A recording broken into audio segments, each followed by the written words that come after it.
ಭಾರತ ಸಂವಿಧಾನದ 5ನೇ ಭಾಗದ 52ನೇ ವಿಧಿಯಿಂದ 151ನೇ ವಿಧಿಯವರೆಗೆ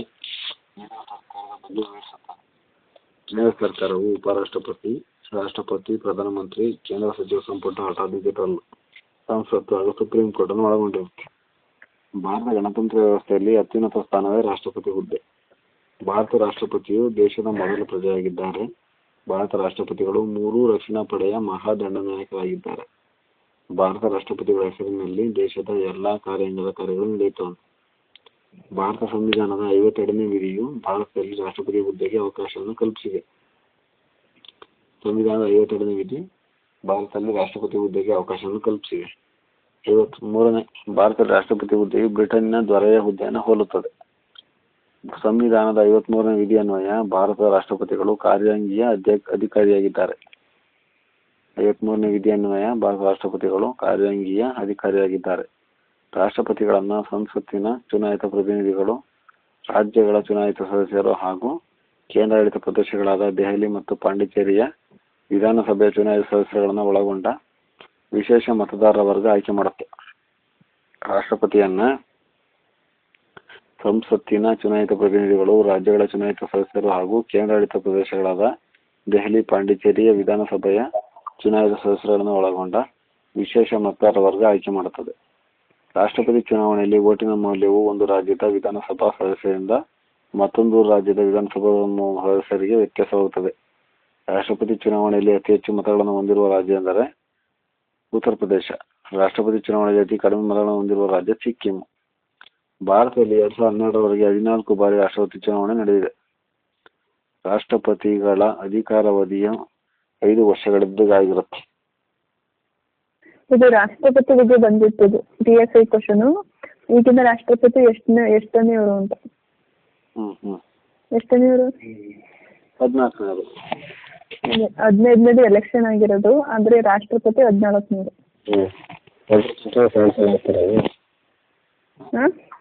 2 ಸಲ ಆಗಲ್ಲ ಕಂಟಿನ್ಯೂ ಆಗಿ.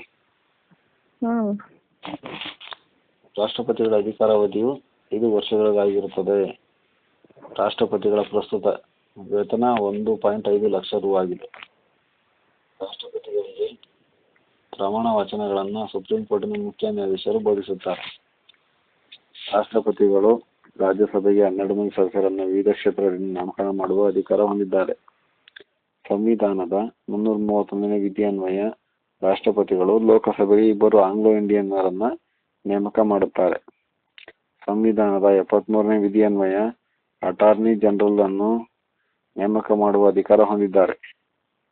331ನೇ ವಿಧಿ ಅನ್ವಯ ಆಂಗ್ಲೋ ಇಂಡಿಯನ್ ನೇಮಕ ಮಾಡ್ತಾರೆ. 76ನೇ ವಿಧಿ ಅನ್ವಯ ಅಟಾರ್ನಿ ಜನರಲ್ ಅನ್ನು ನೇಮಕ ಮಾಡ್ತಾರೆ. ರಾಷ್ಟ್ರಪತಿಗಳು 280ನೇ ವಿಧಿ ಅನ್ವಯ ಹಣಕಾಸು ಆಯೋಗದ ಅಧ್ಯಕ್ಷರು ಮತ್ತು ಸದಸ್ಯರನ್ನು ನೇಮಕ ಮಾಡ್ತಾರೆ. 148ನೇ ವಿಧಿ ಅನ್ವಯ ಕಂಟ್ರೋಲರ್ ಮತ್ತು ಆಡಿಟರ್ ಜನರಲ್ ನೇಮಕ ಮಾಡ್ತಾರೆ. 76ನೇ ವಿಧಿಯಲ್ಲಿ ಅಟಾರ್ನಿ ಜನರಲ್ ಮಾಡಿರ್ತಾರೆ. 148ನೇ ವಿಧಿನಲ್ಲಿ ಕಂಟ್ರೋಲರ್ ಮತ್ತು ಆಡಿಟರ್ ಜನರಲ್ ಅನ್ನು ನೇಮಕ ಮಾಡ್ತಾರೆ. 155ನೇ ವಿಧಿ ಅನ್ವಯ ರಾಷ್ಟ್ರಪತಿಗಳು ರಾಜ್ಯಪಾಲರನ್ನು ನೇಮಕ ಮಾಡ್ತಾರೆ. 155ನೇ ವಿಧಿ ಅನ್ವಯ 217ನೇ ವಿಧಿ ಅನ್ವಯ ಹೈಕೋರ್ಟಿನ ಮುಖ್ಯ ನ್ಯಾಯಾಧೀಶರು ಹಾಗೂ ಇತರ ನ್ಯಾಯಾಧೀಶರನ್ನು ನೇಮಕ ಮಾಡ್ತಾರೆ. 217ನೇ ವಿಧಿ ಅನ್ವಯ ಸಂವಿಧಾನದ 280(1) ಹಣಕಾಸು ಆಯೋಗದ ಅಧ್ಯಕ್ಷರು ಮತ್ತು ಸದಸ್ಯರ ನೇಮಕ. 316 1 ಲೋಕಸೇವಾ ಆಯೋಗ ಹಾಗೂ ಸದಸ್ಯರ ನೇಮಕ ಮಾಡುವ ಅಧಿಕಾರ. 324 2 ಮುಖ್ಯ ಚುನಾವಣಾ ಆಯುಕ್ತರು ಮತ್ತು ಚುನಾವಣಾಧಿಕಾರಿ ನೇಮಕ. 316 UPSC and KPSC. 324 election commissioner. 338 ಪರಿಶಿಷ್ಟ ಜಾತಿ ಮತ್ತು ಪರಿಶಿಷ್ಟ ಪಂಗಡ ರಾಷ್ಟ್ರೀಯ ಆಯೋಗದ ನೇಮಕದ ಬಗ್ಗೆ. 338 340 ಹಿಂದುಳಿದ ವರ್ಗಗಳ ಅಧ್ಯಯನ ಸಮಿತಿ ನೇಮಕ ಮಾಡ್ತಾರೆ. 344 ಅಧಿಕೃತ ಭಾಷಾ ಸಮಿತಿಗಳ ನೇಮಕ. 344ರಲ್ಲಿ ರಾಷ್ಟ್ರಪತಿಗಳ 123ನೇ ವಿಧಿ ಅನ್ವಯ ಅಧಿವೇಶನಗಳ ಜಾರಿಯಲ್ಲಿ ಇಲ್ಲದಿದ್ದಾಗ ಸುಗ್ರೀವಾಜ್ಞೆಯನ್ನು ಹೊರಡಿಸಬಹುದು. ಆರ್ಟಿಕಲ್ 123. ಅಧಿವೇಶನವು ಸೇರಿದ 6 ವಾರಗಳೊಳಗಾಗಿ ಸುಗ್ರೀವಾಜ್ಞೆಗೆ ಸಂಸತ್ತು ಅಂಗೀಕಾರ ನೀಡಬೇಕಂತೆ. ರಾಷ್ಟ್ರಪತಿಗಳು 352ರ ವಿಧಿಯನ್ವಯ ರಾಷ್ಟ್ರೀಯ ತುರ್ತು ಪರಿಸ್ಥಿತಿ, 356 ವಿಧಿಯನ್ವಯ ರಾಜ್ಯ ತುರ್ತು ಪರಿಸ್ಥಿತಿ ಮತ್ತು 360ನೇ ವಿಧಿಯನ್ವಯ ಆರ್ಥಿಕ ತುರ್ತು ಪರಿಸ್ಥಿತಿಯನ್ನು ಹೇರುವ ಅಧಿಕಾರವಿದೆ. ರಾಷ್ಟ್ರಪತಿಗಳು 72ನೇ ವಿಧಿಯನ್ವಯ ಅಪರಾಧಿಗಳಿಗೆ ಜೀವದಾನ ಅಥವಾ ಕ್ಷಮೆ ಹಾಗೂ ಶಿಕ್ಷೆ ಕಡಿಮೆ ಮಾಡುವ ಅಧಿಕಾರ ಹೊಂದಿದ್ದಾರೆ. ಆರ್ಟಿಕಲ್ 72 ಪ್ರಕಾರ 124ನೇ ವಿಧಿಯನ್ವಯ ಸುಪ್ರೀಂ ಕೋರ್ಟಿನ ಮುಖ್ಯ ನ್ಯಾಯಾಧೀಶರನ್ನು ಮತ್ತೆ ನ್ಯಾಯಾಧೀಶರುಗಳನ್ನು ನೇಮಕ ಮಾಡುವ ಅಧಿಕಾರ ಹೊಂದಿದ್ದಾರೆ. 124ನೇ ವಿಧಿಯನ್ವಯ ಸುಪ್ರೀಂ ಕೋರ್ಟಿನ ಮುಖ್ಯ ನ್ಯಾಯಾಧೀಶರು ಮತ್ತು ನ್ಯಾಯಾಧೀಶರನ್ನು ನೇಮಕ ಮಾಡುವ ಅಧಿಕಾರ ಹೊಂದಿದ್ದಾರೆ. ರಾಷ್ಟ್ರಪತಿಗಳು ಸಂವಿಧಾನ ಬಾಹಿರವಾಗಿ ನಡೆದುಕೊಂಡರೆ ಅವರನ್ನು ಮಹಾಭಿಯೋಗ ವಿಧಾನದ ಮೂಲಕ ತೆಗೆದುಹಾಕಬಹುದು ಎಂದು ಸಂವಿಧಾನದ 61ನೇ ವಿಧಿ ತಿಳಿಸುತ್ತೆ. 61ನೇ ವಿಧಿ ಮಹಾಭಿಯೋಗದ ಬಗ್ಗೆ ತಿಳಿಸುತ್ತೆ. ಸಂವಿಧಾನದ 87ನೇ ವಿಧಿ ಪ್ರಕಾರ ಸಾರ್ವತ್ರಿಕ ಚುನಾವಣೆಗಳು ಮುಗಿದ ನಂತರ ಸೇರಿದ ಮೊದಲ ಮತ್ತು ಪ್ರತಿ ವರ್ಷದ ಮೊದಲ ಸಂಸತ್ತನ್ನು ರಾಷ್ಟ್ರಪತಿಗಳು ಉದ್ದೇಶಿಸಿ ಮಾತನಾಡುತ್ತಾರೆ. 87ನೇ ವಿಧಿ ಅನ್ವಯ ಸಂವಿಧಾನದ 85ನೇ ವಿಧಿ ಪ್ರಕಾರ ಸಂಸತ್ತಿನ ಅಧಿವೇಶನ ಕರೆಯುವ, ಮುಂದೂಡುವ, ವಿಸರ್ಜಿಸುವ ಅಧಿಕಾರ ಹೊಂದಿದ್ದಾರೆ. ರಾಷ್ಟ್ರಪತಿಗಳ ಹಂಗಾಮಿ ಉಪಸಭಾಪತಿಗಳನ್ನು ನೇಮಕ ಮಾಡುವ ಅಧಿಕಾರವನ್ನು ಹೊಂದಿರುತ್ತಾರೆ. ರಾಷ್ಟ್ರಪತಿಗಳು ಪ್ರಧಾನಮಂತ್ರಿ ನೇತೃತ್ವದ ಮಂತ್ರಿಮಂಡಲವು ಸಲಹೆ ನೀಡಲು ಮಂತ್ರಿಮಂಡಲವಿರಬೇಕೆಂದು ಸಂವಿಧಾನದ 74ನೇ ವಿಧಿ ತಿಳಿಸುತ್ತದೆ. ಸಂವಿಧಾನದ 274ನೇ ವಿಧಿ ಅನ್ವಯ ರಾಷ್ಟ್ರಪತಿ ಅನುಮತಿ ಇಲ್ಲದೆ ಯಾವುದೇ ತೆರಿಗೆ ಸಂಬಂಧಿಸಿದ ಮಸೂದೆ ಜಾರಿಗೆ ಬರುವಂತಿಲ್ಲ. ಸಂವಿಧಾನದ 274ನೇ ವಿಧಿ ಅನ್ವಯ ರಾಷ್ಟ್ರಪತಿ ಅನುಮತಿ ಇಲ್ಲದೆ ಯಾವುದೇ ತೆರಿಗೆ ಸಂಬಂಧಿಸಿದ ಮಸೂದೆ ಜಾರಿಗೆ ಬರುವಂತಿಲ್ಲ. ರಾಷ್ಟ್ರಪತಿಯ ಅಧಿಕಾರಾವಧಿಯಲ್ಲಿ ಯಾವುದೇ ಕ್ರಿಮಿನಲ್ ಮೊಕದ್ದಮೆಗಳನ್ನು ಹೂಡುವಂತಿಲ್ಲ. ಲೋಕಸಭೆಯಲ್ಲಿ ಹಣಕಾಸು ಮಸೂದೆಯನ್ನು ಮಂಡಿಸಲು ರಾಷ್ಟ್ರಪತಿಗಳ ಅನುಮತಿ ಬೇಕಾಗಿರುತ್ತದೆ. ಹಣಕಾಸು ಮಸೂದೆ ಮಂಡಿಸಲು ರಾಷ್ಟ್ರಪತಿಗಳ ಅನುಮತಿ ಬೇಕಾಗುತ್ತೆ. ಭಾರತದಲ್ಲಿ ಇದುವರೆಗೂ 2012ರವರೆಗೆ 12 ಜನ ರಾಷ್ಟ್ರಪತಿಗಳು ಆಳ್ವಿಕೆ ಮಾಡಿದ್ರು. ರಾಷ್ಟ್ರಪತಿಗಳ ಅಧಿಕೃತ ನಿವಾಸ ರಾಷ್ಟ್ರಪತಿ ಭವನ. ಇದು ಮೊದಲು ವೈಸ್ರಾಯ್ ಅವರ ನಿವಾಸವಾಗಿತ್ತು. ರಾಷ್ಟ್ರಪತಿ ಭವನವನ್ನು ಎಡ್ವರ್ಡ್ ಲೂಟಿನ್ಸ್ ವಾಸ್ತುಶಿಲ್ಪದ ಪ್ರಕಾರ ಕಟ್ಟಲಾಗಿದೆ. ಎಡ್ವರ್ಡ್ ಲೂಟಿನ್ಸ್ ಅವರ ವಾಸ್ತುಶಿಲ್ಪದ ಪ್ರಕಾರ ಕಟ್ಟಲಾಗಿದೆ ಅಂತೆ ರಾಷ್ಟ್ರಪತಿಗಳ ಅಧಿಕೃತ ನಿವಾಸ ರಾಷ್ಟ್ರಪತಿ ಭವನವನ್ನು. ರಾಷ್ಟ್ರಪತಿಗಳ ಅಧಿಕೃತ ನಿವಾಸಗಳು ಹೈದರಾಬಾದಲ್ಲಿದೆ, ಶಿಮ್ಲಾದಲ್ಲಿ ಇದೆಯಂತೆ. ಉಪರಾಷ್ಟ್ರಪತಿ ಹುದ್ದೆಯು ಭಾರತದ 2ನೇ ಅತ್ಯುನ್ನತ ಹುದ್ದೆಯಾಗಿದೆ. ಇದು ಅಮೆರಿಕ ಸಂಯುಕ್ತ ಸಂಸ್ಥಾನದ ಉಪಾಧ್ಯಕ್ಷರ ಹುದ್ದೆಯನ್ನು ಹೋಲುತ್ತದೆ. ಉಪರಾಷ್ಟ್ರಪತಿಗಳು ರಾಜ್ಯಸಭೆಯ ಪದನಿಮಿತ್ತ ಅಧ್ಯಕ್ಷರಾಗಿದ್ದಾರೆ. ರಾಷ್ಟ್ರಪತಿಗಳ ಹುದ್ದೆ ಖಾಲಿಯಾಗುವ ಸಂದರ್ಭದಲ್ಲಿ ಉಪರಾಷ್ಟ್ರಪತಿಗಳ ಅಧಿಕಾರವನ್ನು ಚಲಾಯಿಸುತ್ತಾರೆ ಮತ್ತು ಎಂತೇಳಿ ಸಂವಿಧಾನದ 65ನೇ ವಿಧಿ ಹೇಳುತ್ತೆ.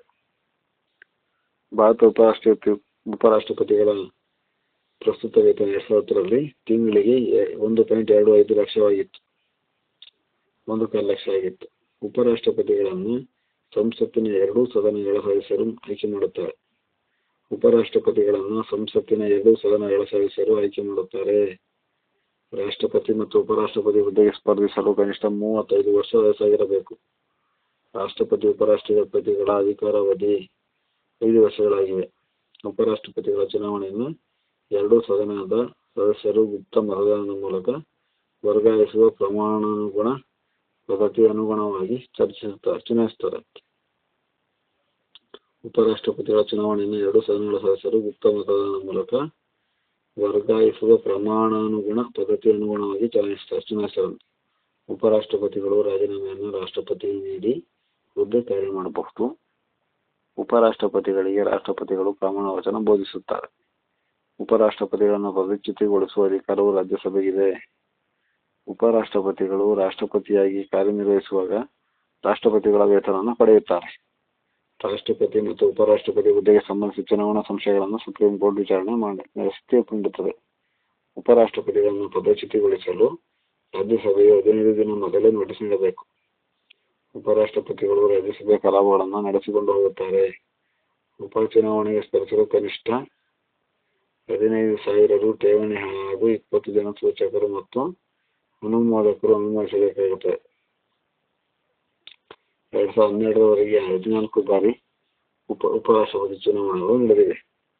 ಉಪರಾಷ್ಟ್ರಪತಿಗಳ ಹುದ್ದೆಯು ಖಾಲಿಯಾದರೆ ಆ ಹುದ್ದೆಗೆ ತಕ್ಷಣ ಚುನಾವಣೆ ನಡೆಸಿ ಹೊಸ ಉಪರಾಷ್ಟ್ರಪತಿಗಳನ್ನು ನೇಮಕ ಮಾಡಬೇಕೆಂದು ಸಂವಿಧಾನದ 68ನೇ ವಿಧಿ ತಿಳಿಸುತ್ತದೆ. ಉಪರಾಷ್ಟ್ರಪತಿಗಳ ಅಧಿಕಾರಾವಧಿಯು ಅಧಿಕಾರ ಸ್ವೀಕರಿಸಿದ ದಿನದಿಂದ 5 ವರ್ಷಗಳಾಗಿರುತ್ತದೆ. 1997ರ ರಾಷ್ಟ್ರಪತಿ ಮತ್ತು ಉಪರಾಷ್ಟ್ರಪತಿ ಚುನಾವಣಾ ಕಾಯ್ದೆ ಅನ್ವಯ ರಾಷ್ಟ್ರಪತಿ ಮತ್ತು ಉಪರಾಷ್ಟ್ರಪತಿ ಚುನಾವಣೆಯನ್ನು ನಡೆಸಲಾಗುತ್ತದೆ. ಉಪರಾಷ್ಟ್ರಪತಿಗಳ ಪರಿಸ್ಥಿತಿ ಬಗ್ಗೆ ಸಂವಿಧಾನದಲ್ಲಿ ವಿವರಣೆ ನೀಡಲಾಗಿಲ್ಲ. ಉಪರಾಷ್ಟ್ರಪತಿ ಚುನಾವಣೆಯಲ್ಲಿ 2 ಸದನಗಳ ಸದಸ್ಯರು ಜಂಟಿ ಸದನ ಸೇರಿ ಆಯ್ಕೆ ಮಾಡುತ್ತಿದ್ದರು. ಆದರೆ 1961ರ ಸಂವಿಧಾನದ 11ನೇ ತಿದ್ದುಪಡಿಯಲ್ಲಿ ಜಂಟಿ ಸದನದ ಅವಶ್ಯಕತೆ ಇಲ್ಲವೆಂದು ಪ್ರತ್ಯೇಕವಾಗಿ ಚುನಾವಣೆ ನಡೆಸಿ ಆಯ್ಕೆ ಮಾಡಲಾಯಿತು. ಭಾರತ ಉಪರಾಷ್ಟ್ರಪತಿಗಳು ನವದೆಹಲಿಯಲ್ಲಿ ಅಧಿಕೃತವಾದ ನಿವಾಸ ಹೊಂದಿದ್ದು ನಿವೃತ್ತರಾದ ನಂತರ ಪಿಂಚಣಿಯನ್ನು ಕೂಡ ಪಡೆಯುತ್ತಾರೆ. ಪ್ರಧಾನಮಂತ್ರಿಗಳು ಕೇಂದ್ರ ಸರ್ಕಾರದ ಮುಖ್ಯಸ್ಥರು. ಪ್ರಧಾನಮಂತ್ರಿ ಹಾಗೂ ಮಂತ್ರಿಮಂಡಲವು ಲೋಕಸಭೆಗೆ ಜವಾಬ್ದಾರರಾಗಿರುತ್ತದೆ. ಪ್ರಧಾನಮಂತ್ರಿ ಕೇಂದ್ರ ಶಾಸಕಾಂಗದ ಅಧ್ಯಕ್ಷರಾಗಿದ್ದಾರೆ. ಕೇಂದ್ರ ಸರ್ಕಾರದ ಎಲ್ಲಾ ಕಾರ್ಯಗಳು ಕೂಡ ಪ್ರಧಾನಮಂತ್ರಿ ಮತ್ತು ಅವರ ನೇತೃತ್ವದ ಮಂತ್ರಿಮಂಡಲದ ಮೂಲಕ ನಡೆಯುತ್ತವೆ. ಭಾರತ ಸಂವಿಧಾನದ 75ನೇ ವಿಧಿ ಅನ್ವಯ ಭಾರತ ರಾಷ್ಟ್ರಪತಿಗಳು ಪ್ರಧಾನಮಂತ್ರಿಗಳನ್ನು ನೇಮಿಸುತ್ತಾರೆ. ಪ್ರಧಾನಮಂತ್ರಿಗಳಿಗೆ ರಾಷ್ಟ್ರಪತಿಗಳು ಪ್ರಮಾಣ ವಚನವನ್ನು ಬೋಧಿಸುತ್ತಾರೆ. ಪ್ರಧಾನಮಂತ್ರಿಗಳು ಆಡಳಿತ ನಡೆಸಲು ಪ್ರತ್ಯೇಕವಾದ ಕಚೇರಿ ಹೊಂದಿದ್ದು 1947ಕ್ಕೂ ಮೊದಲು ಆ ಕಚೇರಿಯು ಗವರ್ನರ್ ಜನರಲ್ ಅವರ ಕಚೇರಿಯಾಗಿತ್ತು. ಪ್ರಧಾನಮಂತ್ರಿ ಕಚೇರಿಯನ್ನು 1977ರವರೆಗೆ ಪ್ರಧಾನಮಂತ್ರಿ ಸಚಿವಾಲಯ ಎಂದು ಕರೆಯಲಾಗುತ್ತಿತ್ತು. 1977ರ ನಂತರ ಪ್ರಧಾನಮಂತ್ರಿ ಕಚೇರಿ ಎಂದು ಕರೆಯಲಾಯಿತು. ಪ್ರಧಾನಮಂತ್ರಿ ಕಚೇರಿಯನ್ನು 1977ರವರೆಗೆ ಪ್ರಧಾನಮಂತ್ರಿ ಸಚಿವಾಲಯ ಎಂದು ಕರೆಯಲಾಗುತ್ತಿತ್ತು. 76ರ ನಂತರ ಪ್ರಧಾನಮಂತ್ರಿ ಕಚೇರಿ ಎಂದು ಕರೆಯಲಾಯಿತು. ಪ್ರಧಾನಮಂತ್ರಿಗಳು ರಾಷ್ಟ್ರಪತಿ ಇಚ್ಛೆ ಇರುವವರೆಗೆ ಅಧಿಕಾರದಲ್ಲಿರುತ್ತಾರೆ. ಪ್ರಧಾನಮಂತ್ರಿಗಳು ಲೋಕಸಭೆಯಲ್ಲಿ ಬಹುಮತವಿರುವವರೆಗೆ ಅಧಿಕಾರದಲ್ಲಿ ಮುಂದುವರಿಯುತ್ತಾರೆ. ರಾಷ್ಟ್ರಪತಿಗಳು ಪ್ರಧಾನಮಂತ್ರಿಗಳ ಸಲಹೆ ಮೇರೆಗೆ ಮಂತ್ರಿಗಳನ್ನು ನೇಮಕ ಮಾಡುತ್ತಾರೆ. ಪ್ರಧಾನಮಂತ್ರಿಗಳು ಮಂತ್ರಿಗಳಿಗೆ ಖಾತೆಗಳನ್ನು ಹಂಚುತ್ತಾರೆ. ಕೇಂದ್ರ ಸಚಿವ ಸಂಪುಟದ ಅಧ್ಯಕ್ಷತೆಯನ್ನು ವಹಿಸುತ್ತಾರೆ. ಪ್ರಧಾನಮಂತ್ರಿಗಳಾಗಲು ಸಂಸತ್ತಿನ ಯಾವುದಾದರೂ ಒಂದು ಸದನದ ಸದಸ್ಯರಾಗಿರಬೇಕು. ಪ್ರಧಾನಮಂತ್ರಿಯಾಗಿ ಆಯ್ಕೆಯಾದ ಸಂದರ್ಭದಲ್ಲಿ ಯಾವುದೇ ಸದನದ ಸದಸ್ಯರಾಗದಿದ್ದರೆ 6 ತಿಂಗಳ ಒಳಗಾಗಿ ಯಾವುದಾದರೂ ಒಂದು ಸದನದ ಸದಸ್ಯರಾಗಬೇಕು. ಪ್ರಧಾನಮಂತ್ರಿಗಳು ಸಚಿವ ಸಂಪುಟದ ಯಾವುದೇ ಮಂತ್ರಿಯನ್ನು ವಜಾಗೊಳಿಸುವಂತೆ ರಾಷ್ಟ್ರಪತಿಗಳಿಗೆ ಸಲಹೆ ನೀಡಬಹುದು. ಸಚಿವರುಗಳು ಸಮರ್ಥವಾಗಿ ಕಾರ್ಯನಿರ್ವಹಿಸಲು ವಿಫಲರಾದರೆ ಅವರ ರಾಜೀನಾಮೆಯನ್ನು ಪಡೆಯಬಹುದು. ಪ್ರಧಾನಮಂತ್ರಿಗಳು ರಾಜೀನಾಮೆ ನೀಡಿದರೆ ಅಥವಾ ಸಾವನ್ನಪ್ಪಿದರೆ ಅವರ ನೇತೃತ್ವದ ಸಚಿವ ಸಂಪುಟವು ಕೊನೆಗೊಳ್ಳುತ್ತದೆ. ಪ್ರಧಾನಿಯವರು ಸಚಿವ ಸಂಪುಟ ಹಾಗೂ ರಾಷ್ಟ್ರಪತಿಗಳ ನಡುವೆ ಕೊಂಡಿ ಇದ್ದಂತೆ. ರಾಷ್ಟ್ರಪತಿಗಳಿಗೆ ಕೇಂದ್ರ ಸರ್ಕಾರ ಆಡಳಿತ, ಕಾನೂನು ರಚಿಸುವ ಪ್ರಸ್ತಾವನೆ ಮತ್ತು ಇತರ ವಿಷಯಗಳ ಬಗ್ಗೆ ರಾಷ್ಟ್ರಪತಿಗಳಿಗೆ ಮಾಹಿತಿ ನೀಡುವುದು ಪ್ರಧಾನಮಂತ್ರಿಗಳ ಕರ್ತವ್ಯವೆಂದು ಸಂವಿಧಾನದ 78ನೇ ವಿಧಿ ತಿಳಿಸುತ್ತದೆ. ಪ್ರಧಾನಮಂತ್ರಿಗಳು ಯೋಜನಾ ಆಯೋಗದ ಪದನಿಮಿತ್ತ ಅಧ್ಯಕ್ಷರಾಗಿರುತ್ತಾರೆ. ರಾಷ್ಟ್ರೀಯ ಅಭಿವೃದ್ಧಿ ಮಂಡಳಿ, ರಾಷ್ಟ್ರೀಯ ಭಾವೈಕ್ಯತಾ ಪರಿಷತ್ತುಗಳ ಅಧ್ಯಕ್ಷರುಗಳಾಗಿರುತ್ತಾರೆ. ಭಾರತದ ಪ್ರಮುಖ ಹುದ್ದೆಗಳಾದ ಅಟಾರ್ನಿ ಜನರಲ್, ಕಂಟ್ರೋಲರ್ ಮತ್ತು ಆಡಿಟರ್ ಜನರಲ್, ಚುನಾವಣಾ ಆಯೋಗದ ಅಧ್ಯಕ್ಷರು ಮತ್ತು ಸದಸ್ಯರುಗಳು, ಲೋಕಸೇವಾ ಆಯೋಗದ ಅಧ್ಯಕ್ಷರು ಮತ್ತು ಸದಸ್ಯರುಗಳನ್ನು ನೇಮಕ ಮಾಡಲು ರಾಷ್ಟ್ರಪತಿಗೆ ಸಲಹೆ ನೀಡುತ್ತಾರೆ. ಪ್ರಧಾನಮಂತ್ರಿಗಳು ಕೇಂದ್ರ ಸರ್ಕಾರದ ಯೋಜನೆಗಳು ಹಾಗೂ ಕಾರ್ಯಕ್ರಮಗಳನ್ನು ಅನುಷ್ಠಾನಗೊಳಿಸುವಲ್ಲಿ ಪ್ರಮುಖ ಪಾತ್ರವನ್ನು ವಹಿಸುತ್ತಾರೆ. ಸಂವಿಧಾನದ 74ನೇ ವಿಧಿ ಅನ್ವಯ ರಾಷ್ಟ್ರಪತಿಗಳಿಗೆ ಸಲಹೆ ನೀಡಲು ಮಂತ್ರಿಮಂಡಲ ಕಾರ್ಯನಿರ್ವಹಿಸುತ್ತದೆ. ಕೇಂದ್ರ ಸರ್ಕಾರದ ನಿರ್ಧಾರಗಳನ್ನು ತೆಗೆದುಕೊಳ್ಳಲು ಪ್ರಧಾನಮಂತ್ರಿಗಳು ಕೇಂದ್ರ ಮಂತ್ರಿಮಂಡಲದ ಸಭೆ ಕರೆದು ಚರ್ಚಿಸುತ್ತಾರೆ. ಪ್ರಧಾನಮಂತ್ರಿಗಳ ಸಲಹೆ ಮೇರೆಗೆ ರಾಷ್ಟ್ರಪತಿಗಳು ಕೇಂದ್ರ ಮಂತ್ರಿಮಂಡಲದ ಮಂತ್ರಿಗಳನ್ನು ನೇಮಕ ಮಾಡುತ್ತಾರೆ. ಕೇಂದ್ರದ ಮಂತ್ರಿಮಂಡಲದ ಸಚಿವರುಗಳಿಗೆ ಪ್ರಧಾನಮಂತ್ರಿಗಳ ಸಲಹೆ ಮೇರೆಗೆ ರಾಷ್ಟ್ರಪತಿಗಳು ಖಾತೆ ಹಂಚುತ್ತಾರೆ. ರಾಷ್ಟ್ರಪತಿಗಳ ಇಚ್ಛೆ ಇರುವವರೆಗೆ ಕೇಂದ್ರ ಮಂತ್ರಿಮಂಡಲದ ಸಚಿವರುಗಳು ಅಧಿಕಾರದಲ್ಲಿರುತ್ತಾರೆ. ಕೇಂದ್ರ ಸಚಿವ ಸಂಪುಟವು 3 ವಿಧದ ಮಂತ್ರಿಗಳನ್ನು ಒಳಗೊಂಡಿದೆ. ಕ್ಯಾಬಿನೆಟ್ ದರ್ಜೆ ಸಚಿವರು, ರಾಜ್ಯ ದರ್ಜೆ ಸಚಿವರು, ರಾಜ್ಯ ಸಚಿವರುಗಳು. ಕೇಂದ್ರ ಸಂಪುಟದಲ್ಲಿ ಸಚಿವರ ಸಂಖ್ಯೆಯು ಲೋಕಸಭಾ ಸದಸ್ಯರ ಒಟ್ಟು ಸಂಖ್ಯೆಯ 15%ಕ್ಕಿಂತ ಹೆಚ್ಚಿರಬಾರದೆಂದು 2003ರ 91ನೇ ತಿದ್ದುಪಡಿಯಲ್ಲಿ ನಿಗದಿ ಮಾಡಲಾಗಿದೆ. ಭಾರತ ಸಂವಿಧಾನದ 76ನೇ ವಿಧಿಯು ಅಟಾರ್ನಿ ಜನರಲ್ ಹುದ್ದೆಯನ್ನು ವಹಿಸಿದೆ. ಭಾರತ ಅಟಾರ್ನಿ ಜನರಲ್ ಅವರು ಭಾರತ ಸರ್ಕಾರದ ಪ್ರಪ್ರಥಮ ಅಥವಾ ಅತ್ಯುನ್ನತ ಕಾನೂನು ಅಧಿಕಾರಿ. ಭಾರತದ ಅಟಾರ್ನಿ ಜನರಲ್ ಅವರು ಸಂಸತ್ತಿನ ಯಾವುದೇ ಸದನದ ಸದಸ್ಯರಲ್ಲದಿದ್ದರೂ ಯಾವುದೇ ಸದನದಲ್ಲಿ ಮಾತನಾಡಬಹುದು, ಭಾಗವಹಿಸುವ ಹಕ್ಕನ್ನು ಹೊಂದಿದ್ದಾರೆ, ಆದರೆ ಮತ ನೀಡುವ ಹಕ್ಕನ್ನು ಹೊಂದಿಲ್ಲ. ಭಾರತದ ಮೊಟ್ಟಮೊದಲ ಅಟಾರ್ನಿ ಜನರಲ್ ಆಗಿ ಸೆಟಲ್ ವಾರ್ಡ್ ರವರು ಕಾರ್ಯನಿರ್ವಹಿಸಿದ್ದಾರೆ. ಭಾರತ ಮೊಟ್ಟಮೊದಲ ಅಟಾರ್ನಿ ಜನರಲ್ ಆಗಿ ಸೆಟಲ್ ವಾರ್ಡ್ ರವರು ಕಾರ್ಯನಿರ್ವಹಿಸಿದ್ದಾರೆ. ಭಾರತ ಅಟಾರ್ನಿ ಜನರಲ್ ಅವರನ್ನು ರಾಷ್ಟ್ರಪತಿಗಳು ನೇಮಕ ಮಾಡ್ತಾರೆ. ಭಾರತ ಅಟಾರ್ನಿ ಜನರಲ್ ಅವರು ಭಾರತದ ಯಾವುದೇ ನ್ಯಾಯಾಲಯದಲ್ಲಿ ಭಾರತ ಸರ್ಕಾರದ ಪರವಾಗಿ ಭಾಗವಹಿಸಬಹುದು. ಅಟಾರ್ನಿ ಜನರಲ್ ಅವರನ್ನು ಕೆಲಸದ ಒತ್ತಡ ಕಡಿಮೆ ಮಾಡಲು ಸಾಲಿಸಿಟರ್ ಜನರಲ್ ಅವರನ್ನು ನೇಮಕ ಮಾಡಲಾಗುತ್ತದೆ. ಅಟಾರ್ನಿ ಜನರಲ್ ಅವರು ರಾಷ್ಟ್ರಪತಿಯವರು ನಿಗದಿಪಡಿಸಿದ ವೇತನವನ್ನು ಪಡೆಯುತ್ತಾರೆ. ಭಾರತವು ಸಂಸತ್ ಮಾದರಿಯ ಸರ್ಕಾರವನ್ನು ಒಳಗೊಂಡಿದೆ. ಭಾರತ ಕೇಂದ್ರ ಸರ್ಕಾರದ ಶಾಸಕಾಂಗೀಯ ಅಂಗವಾಗಿದೆ. ಭಾರತ ಸಂಸದೀಯ ಮಾದರಿ ಸರ್ಕಾರವನ್ನು ವೆಸ್ಟ್ ಮಿನಿಸ್ಟರ್ ಮಾದರಿ ಸರ್ಕಾರ ಎನ್ನುವರು. ಭಾರತ ಸಂಸತ್ತಿನ ಬಗ್ಗೆ ಭಾರತ ಸಂವಿಧಾನದ 5ನೇ ಭಾಗದ 79ನೇ ವಿಧಿಯಿಂದ 122ನೇ ವಿಧಿಯವರೆಗೆ ವಿವರಿಸುತ್ತದೆ. ಭಾರತದ ಸಂಸತ್ತು ಲೋಕಸಭೆ ಮತ್ತು ರಾಜ್ಯಸಭೆ ಎಂಬ 2 ಸದನಗಳನ್ನು ಹೊಂದಿದೆ. ಭಾರತದ ಸಂಸತ್ತಿನ ಲೋಕಸಭೆಯನ್ನು ಕೆಳಮನೆ ಎಂದು, ರಾಜ್ಯಸಭೆಯನ್ನು ಮೇಲ್ಮನೆ ಎಂದು ಕರೆಯುತ್ತಾರೆ. ಭಾರತ ರಾಜ್ಯಸಭೆಯ ಗರಿಷ್ಠ ಸ್ಥಾನವು 250 ಇರಬೇಕೆಂದು ಸಂವಿಧಾನದಲ್ಲಿ ನಿಗದಿಪಡಿಸಲಾಗಿದೆ. ಪ್ರಸ್ತುತವಾಗಿ ರಾಜ್ಯಸಭೆಯಲ್ಲಿ 245 ಸದಸ್ಯರಿದ್ದಾರೆ. ರಾಜ್ಯಸಭೆಗೆ ವಿವಿಧ ಕ್ಷೇತ್ರಗಳಿಂದ 12 ಮಂದಿ ಸದಸ್ಯರನ್ನು ರಾಷ್ಟ್ರಪತಿಗಳು ಸಂವಿಧಾನದ 80ನೇ ವಿಧಿ ಅನ್ವಯ ನಾಮಕರಣ ಮಾಡುತ್ತಾರೆ. ರಾಜ್ಯಸಭೆಯ ಅಧ್ಯಕ್ಷರು ಪದನಿಮಿತ್ತ ಭಾರತದ ಉಪರಾಷ್ಟ್ರಪತಿಗಳಾಗಿರುತ್ತಾರೆ. ರಾಜ್ಯಸಭೆಯ ಶಾಸಕ ಸದನವಾಗಿದ್ದು ಅಧಿಕಾರಾವಧಿ 6 ವರ್ಷಗಳಾಗಿರುತ್ತದೆ. ರಾಜ್ಯಸಭೆಯ ಅಧಿಕಾರಾವಧಿ 6 ವರ್ಷಗಳಾಗಿರುತ್ತದೆ. ರಾಜ್ಯಸಭೆಯು ಕೆಲವು ಹಣಕಾಸಿನ ವಿಷಯಗಳನ್ನು ಹೊರತುಪಡಿಸಿ ಲೋಕಸಭೆಯಷ್ಟೇ ಸಮಾನವಾದ ಅಧಿಕಾರವನ್ನು ಹೊಂದಿರುತ್ತದೆ. ರಾಜ್ಯಸಭಾ ಸದಸ್ಯರುಗಳು ಕೂಡ ಪ್ರಧಾನಮಂತ್ರಿಗಳಾಗಬಹುದು. ಕರ್ನಾಟಕವು 12 ರಾಜ್ಯಸಭಾ ಸದಸ್ಯರನ್ನು ಒಳಗೊಂಡಿದೆ. ಅತಿ ಹೆಚ್ಚು ರಾಜ್ಯಸಭಾ ಸದಸ್ಯರನ್ನು ಒಳಗೊಂಡಿರುವ ರಾಜ್ಯ ಉತ್ತರ ಪ್ರದೇಶ. ಇದು 31 ರಾಜ್ಯಸಭಾ ಸದಸ್ಯ ಕ್ಷೇತ್ರಗಳನ್ನು ಒಳಗೊಂಡಿದೆ. ರಾಜ್ಯಸಭೆಗೆ ಸ್ಪರ್ಧಿಸಲು ಕನಿಷ್ಠ 30 ವರ್ಷ ವಯಸ್ಸಾಗಿರಬೇಕು. ಲೋಕಸಭೆಗೆ ಸ್ಪರ್ಧಿಸಲು ಕನಿಷ್ಠ 25 ವರ್ಷ ವಯಸ್ಸಾಗಿರಬೇಕು. ಲೋಕಸಭೆಯನ್ನು ಜನರ ಸದನ, ಜನಪ್ರಿಯ ಸದನ ಎಂದು ಕರೆಯುತ್ತಾರೆ. ಲೋಕಸಭೆಯು ಗರಿಷ್ಠ 552 ಮಂದಿ ಸದಸ್ಯರನ್ನು ಒಳಗೊಂಡಿರಬೇಕೆಂದು ಸಂವಿಧಾನದಲ್ಲಿ ತಿಳಿಸಿದೆ. ಪ್ರಸ್ತುತವಾಗಿ ಲೋಕಸಭೆಯಲ್ಲಿ 545 ಮಂದಿ ಸದಸ್ಯರನ್ನು ಒಳಗೊಂಡಿದೆ. ಇದು ಪ್ರಸ್ತುತವಾಗಿ ಉತ್ತರ ಪ್ರದೇಶವು 80 ಲೋಕಸಭಾ ಕ್ಷೇತ್ರಗಳನ್ನು ಹೊಂದಿದ್ದು ಅತಿ ಹೆಚ್ಚು ಲೋಕಸಭಾ ಕ್ಷೇತ್ರವನ್ನು ಹೊಂದಿದೆ. ಕರ್ನಾಟಕ 28 ಲೋಕಸಭಾ ಕ್ಷೇತ್ರಗಳನ್ನು ಹೊಂದಿದೆ. ಲೋಕಸಭಾ ಮತ್ತು ರಾಜ್ಯಸಭಾ ಸದಸ್ಯರುಗಳು ರಾಷ್ಟ್ರಪತಿಯ ನೇಮಕವಾದ ವ್ಯಕ್ತಿಯ ಸಮ್ಮುಖದಲ್ಲಿ ಪ್ರಮಾಣ ವಚನ ಸ್ವೀಕರಿಸುತ್ತಾರೆ. ಲೋಕಸಭೆಯ ಕಲಾಪಗಳನ್ನು ನಡೆಸಲು ಲೋಕಸಭಾ ಸಭಾಪತಿಗಳನ್ನು ಆಯ್ಕೆ ಮಾಡಲಾಗುತ್ತದೆ. ಲೋಕಸಭಾ ಮತ್ತು ರಾಜ್ಯಸಭೆಗಳ ಜಂಟಿ ಸಭೆಗಳ ಅಧ್ಯಕ್ಷತೆಯನ್ನು ಲೋಕಸಭಾ ಸಭಾಪತಿಗಳು ವಹಿಸಿಕೊಳ್ಳುತ್ತಾರೆ. ಲೋಕಸಭೆಗೆ 20 ಆಂಗ್ಲೋ ಇಂಡಿಯನ್ನರನ್ನು ರಾಷ್ಟ್ರಪತಿಗಳು ನೇಮಕ ಮಾಡುತ್ತಾರೆ. ಸಂಸತ್ತಿನ ಅಧಿವೇಶನಗಳನ್ನು ರಾಷ್ಟ್ರಪತಿಗಳು ಕಾಲಕಾಲಕ್ಕೆ ಕರೆಯುತ್ತಾರೆ. ಸ್ವತಂತ್ರ ಭಾರತದ ಮೊಟ್ಟಮೊದಲ ಲೋಕಸಭಾ ಸಭಾಪತಿಗಳಾಗಿ ಜೆ.ವಿ. ಮಾಳವಂಕರ್ ಅವರು ನೇಮಕವಾದರು. 110ನೇ ವಿಧಿಯನ್ವಯ ಧನ ಮಸೂದೆಯನ್ನು ಲೋಕಸಭೆಯಲ್ಲಿ ಮಂಡಿಸಲಾಗುತ್ತದೆ. 112ನೇ ವಿಧಿಯನ್ವಯ ವಾರ್ಷಿಕ ಬಜೆಟ್ ಅನ್ನು ಲೋಕಸಭೆಯಲ್ಲಿ ಮಂಡಿಸಲಾಗುತ್ತದೆ.